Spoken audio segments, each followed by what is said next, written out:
Honorable Dr. Simon Nwadikwan Fuet is the current member representing Bakin Region Federal Constituency of Plateau State in the House of Representatives, Abuja. In this interview with Musa Pam in Jos, he said his constituency has continued to witness attacks by gunmen because nobody has been prosecuted. He also bears his mind on the controversial Water Resources Bill, saying it is against peace, progress and development of Nigeria amongst other issues.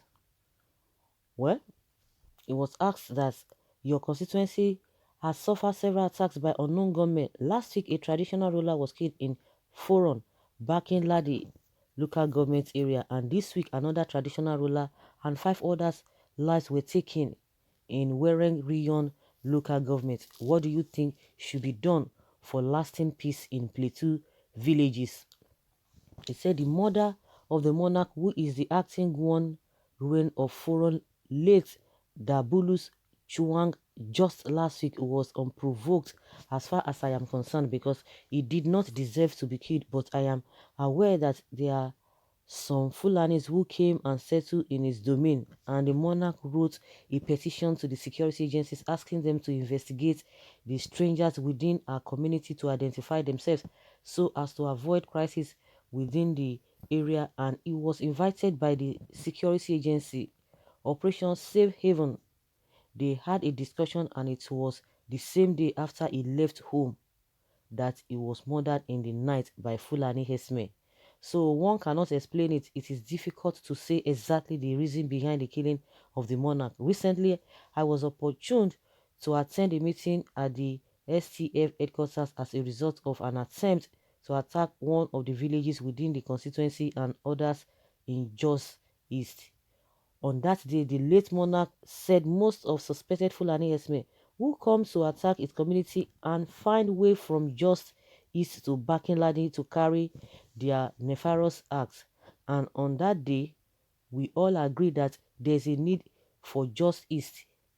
The traditional ruler of just east was also there. And we told him that it is time to disclose the identity of those people because they always come from there to attack and still go back there.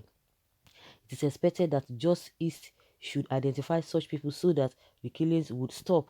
So basically, that is what I know, and I am sure by the grace of God, we will make sure that the people that commit this act be brought to book. We are working with the security agencies at this moment, which I would not disclose. But before then, a lot of things have been going on within my constituency. Bakinladi and Riyom. All this while we thought there is peace, and I don't think there is peace as far as I am concerned because killings are still going on unabated. Within the area, a number of people have been killed within this period that we said there is peace. A lot of farm lands have been destroyed while many homes had been lost by families. Just on Monday, another traditional ruler, Da Chung Yuang Nwadikwan, was attacked and killed together with 5 others in Wereng village in my own local government, Rion local government in my constituency. This is barbaric, inhuman, wicked and callous, as well as a great setback to peaceful coexistence in the constituency. I am calling on government at all levels and security agencies to rise to their constitutional mandate of protecting lives and property of the citizenry. This insecurity in my constituency is worrisome and needs urgent intervention to be nipped in the bud. But the governor said some arrests had been made, but in most cases, when arrests are made, thereafter you don't know what happens to the suspects. How do you describe such situation? And he said, yes, it has become a recurrent experience within government circle. They always say we are on top of the situation, or in order to douse tension, they will say some arrests had been made, but more often than not, you see these people still going around leading their normal lives and activities without any form of prosecution. I think the problem has continued because nobody has been prosecuted. You are a journalist here in Plateau State. You know right from 2001, over a decade now, we have had people killed, armed, and stomachs of women were cut in some cases when the fetuses had already developed and they still slaughter them. Oh my goodness. Quite a number of people had been arrested and you never see normal prosecution of anyone. Hey, my goodness. What kind of a country is this? The conspiracy that is going on in this country is beyond what we are seeing. Is really, really beyond what we are seeing. At least somebody who is elected, is an elected person, is a representative of the government, representative of the people, rather, and he was elected. So if this kind of a thing can be coming from this man, of course, not that we are taking for granted the accounts or the testimonies of the citizens who have been given this, because they are the ones that have been affected. So this is not matter of a trying people trying to make up things. You can imagine such a barbaric act, and we are in a country. Honestly, this is really unfair and so disheartening. And he was being asked another question, saying recently the federal government said it is going to construct railway from Nigeria to Niger Republic. What is your view as lawmaker? And he said, my perception is that the railway is a plan to ease the movement of Herdsmen from Niger to Nigeria, or to Niger, from Niger to Nigeria. I think that is just the truth. It's going to aid that. But you see, I listened to Garba Shehu trying to defend Mr. President or the federal government initiative on the rail construction. Mind you, it's going to be constructed with the money that is borrowed. So each and every one of us is going to pay for that rail, because it is taxpayers money they are going to use, and they have not consulted us on how that should be done. You recall during the 2019 elections, uh, Niger people came to Nigeria and they termed it as solidarity to make sure that Buhari won the election in Nigeria.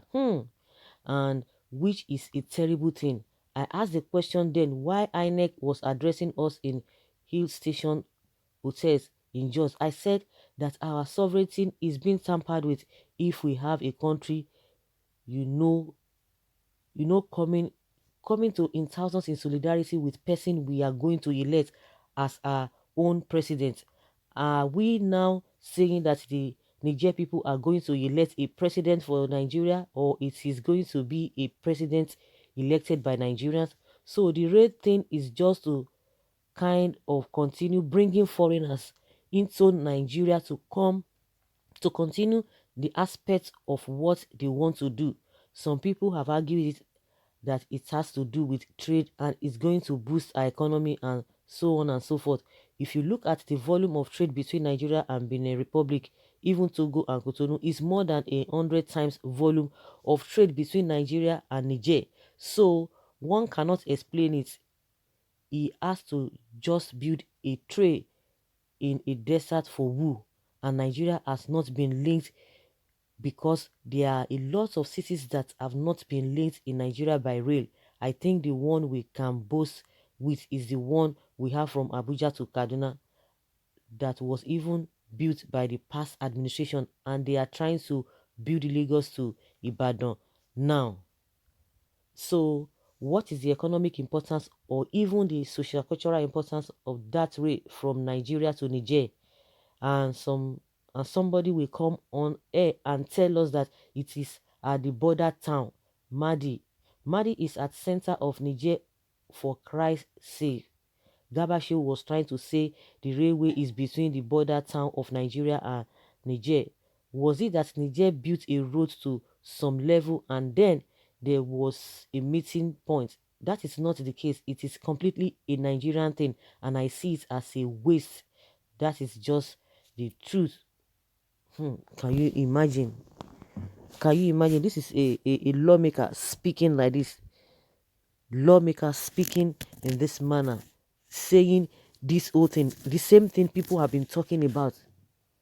I don't just understand, why is it that we don't have people that will be able to stand up against these people? Why? Because I don't know the rationale behind this whole thing. and they're trying to justify it. And just like he said, even other countries that we have a business with them on a daily basis, like he said, 100 times more than Niger. So what is now the rationale behind a place that you don't have a economic dissing? Because that is what they will always say, because they know that Nigeria want to hear that it's going to create economy, whatever, it's going to boost whatever, it's going to create employment. Why would it be so? And just like he said, during that time when Buhari was to be elected, these people came all the way from that side, and you people are now saying that people don't know what they are talking about when they said there's a plan or an agenda for people to be transported, foreigners to be transported into this country. Well, when the time reaches, maybe all of us, our eye go clear. Those are the things Nnamdi Kanu has been saying. They say, go and shut up, you don't know what you're talking about. So guys, let's hear your opinion, because this is really, really ridiculous. Let's know your thoughts in the comment section. Thank you.